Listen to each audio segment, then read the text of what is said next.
என்னப்பா இது கிளாஸில்? காலையிலே சரக்கு வச்சுருக்கிறேன்னு பார்க்குறீங்களா?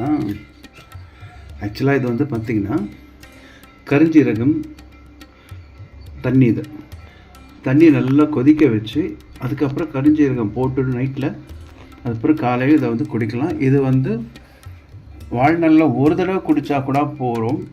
கேன்சருக்கான அறிகுறி இருந்தாலும் போயிடும் அப்படின்னு சொல்லுவாங்க. ட்ரை பண்ணி பார்த்தவங்களாம் சொல்லியிருக்காங்க. நீங்கள் வந்து டவுட் இருந்ததுன்னா கூகுளில் சர்ச் பண்ணி பாருங்கள். இதை வந்து இப்போ நாங்கள் 2 பேர் ஷேர் பண்ணிக்க போகிறோம். ஆல்ரெடி இவளுக்கு வந்து ஒரு டம்ளர் கொடுத்துட்டேன். இப்போ இருக்கிறது நாங்கள் வந்து ஷேர் பண்ணிக்கிறோம். ஓகே, இன்றைக்கி நம்ம என்ன பண்ண போகிறோம் அப்படின்னா ஒரு பூரி பண்ண போகிறோம். ஜென்ரலாக பூரி வந்து நிறைய பேருக்கு வந்து உப்பலாக வராதுன்னு சொல்லுவாங்க. இந்த மாவு வந்து பார்த்திங்கன்னா இது வந்து கோதுமை மாவு, உப்பு, எண்ணெய், இவ்வளோதாங்க. வேறு எந்த இதுவும் நான் ஆட் பண்ணல இதில். ரைட், இப்போ இது வந்து திரட்டுறதுலேருந்து பார்த்தீங்கன்னா வச்சுக்கோங்களேன், நிறைய பேருக்கு வந்து பூரி எப்படி திரட்டுறது அப்படின்றது நிறைய பேருக்கு இந்த பிகினர்ஸ்க்கு ஒரு இதுவாக இருக்கும். பாருங்கள், எப்போவுமே இந்த சைடில் திரட்டுங்க. வெறும் இந்த சைடு மட்டுமே திரட்டினீங்கன்னா போதும். லெஃப்ட் சைடு மட்டுமே பண்ணுங்கள். ஓகே, வெறும் லெஃப்ட் சைடு. அது சப்பாத்தியாக இருந்தாலும் சரிங்க, பரோட்டாவாக இருந்தாலும் சரி, இப்படி திரட்டினீங்கன்னா உங்களுக்கு ஒரு ஷேப் கிடச்சிடும். இந்த அப்படியே எடுத்து வைங்க. இப்போ நெக்ஸ்ட் இது காட்டுறேன் பாருங்கள்.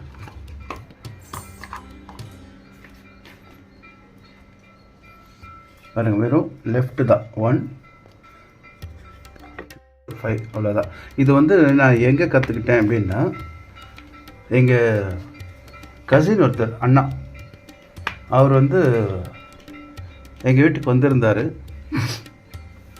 ஒரு 10 பேர் ஒரு மேரேஜுக்கு போயிட்டு எங்கள் வீட்டுக்கு வந்திருந்தாங்க. அன்றைக்கி வந்து பார்த்திங்கன்னா கிட்டத்தட்ட ஒரு 50 பூரிலேருந்து 80 பூரி வரைக்கும் திரட்டினோம். அவர் என்ன சொன்னார், டேய் நான் பூரி திரட்டி தரேன்டா, நீ வந்து வறுக்கிற வேலையை மட்டும் பாராட்டினு. அதுக்குள்ளே எங்கள் அண்ணி வந்து அதெல்லாம் ஒன்று வேணாம், வறுக்கிறது கூட நாங்கள் பார்த்துக்குறோம் அப்படின்னா, நான் வந்து சப்ஜி மட்டும் பண்ணி வச்சுட்டேன். வறுக்கிறது இல்லை, பொரிக்கிறது. ஓகே, ஸோ அவர் இந்த மெத்தட் வந்து செய்தார். நான் அதுக்கப்புறம் செய்து பார்த்தேன், ரொம்ப ஈஸியாக இருந்தது. அப்போ தான் அவர் சொன்னார், நாங்கள் வந்து நிறைய கேம்புக்கெல்லாம் போகண்டா, அங்கெல்லாம் எங்களுக்கு வந்து இந்த மாதிரி செய்து பழக்கப்பட்டது தான் நான் வந்து இது பண்ணுறேன் அப்படின்னு. அதுக்கு தான் எங்கள் அண்ணி சொன்னாங்க. அப்போது இப்போ கூட வந்து வீட்டில் வந்து பூரி சப்பாத்தி இதெல்லாம் திரட்டுறாருன்னா அவர் தான் திரட்டுவார். எனக்கு வந்து ரொம்ப நேரம் ஆகும். இவர் வந்து சும்மா அப்படி இது பண்ணுவார், அப்படி டக்குன்னு ரெஸ்டாரண்ட் ஸ்டைல் மாதிரி வேகமாக பண்ணுவார். பாருங்கள், இவ்வளோ போகிறோம் இல்லையா, அவ்வளோதான். நான் பேசிகிட்டே பாருங்கள், ஒரு 4 பூரி வந்து நம்ம திரட்டிட்டோம். வெறும் லெஃப்ட் மட்டும் பண்ணுங்கள், வேறு எதுவுமே வேணாம். பாருங்கள், 2 நீங்கள் இன்னும் கொஞ்சம் அழுத்தி செய்தீங்கன்னா உங்களுக்கு இன்னும் நல்லா மெல்லிசாக வரும். எனக்கு அவ்வளோ வேண்டாம். இந்த கடாய் பார்த்துக்கோங்க, இந்த கடாய் சைஸ்க்கு எனக்கு இது இருந்தால் போகிறோம். இது விட்டு வந்து பார்த்திங்கன்னா ஒரு 10 இன்ச்சஸ் தான் இருக்குது. ஸோ அதுக்கு இது சரியாக இருக்கும். ரொம்ப பெரிய கடாயாக இருந்ததுன்னா நீங்கள் இன்னும் கொஞ்சம் பெருசாக வந்து திரட்டிக்கோங்க. பட் இது ரொம்ப நல்லாயிருக்கும்.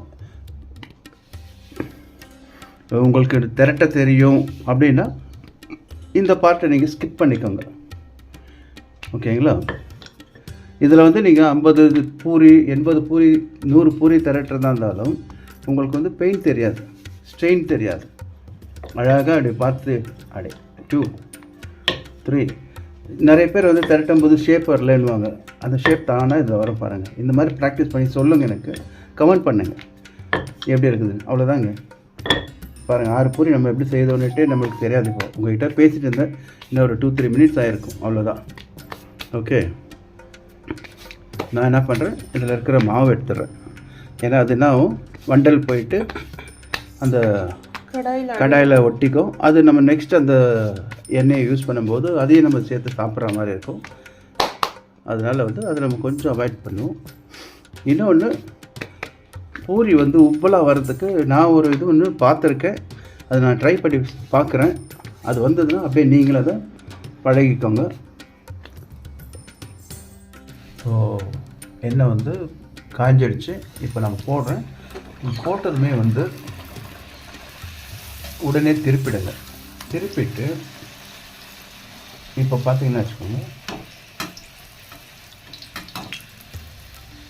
அதுவே அப்படியே உப்பலாக வரும். ஓகேங்களா. இதுக்கு அடுத்து நெக்ஸ்ட்டு இதை போடுங்க.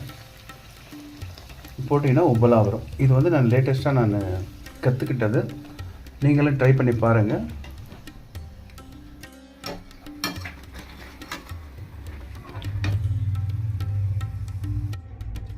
பாருங்கள் 6 பூரியம் வந்து நல்லா உப்பலாக வந்திருக்கு பாருங்கள். ஸோ இந்த மெத்தட் நீங்கள் ட்ரை பண்ணி பாருங்கள். திரட்டுறதும் சரி பொரிக்கிறதும் சரி ட்ரை பண்ணிவிட்டு நீங்கள் எனக்கு கமெண்ட் பாக்ஸில் அப்டேட் பண்ணுங்கள். தேங்க்யூ ஃபார் வாட்சிங் திஸ் வீடியோ.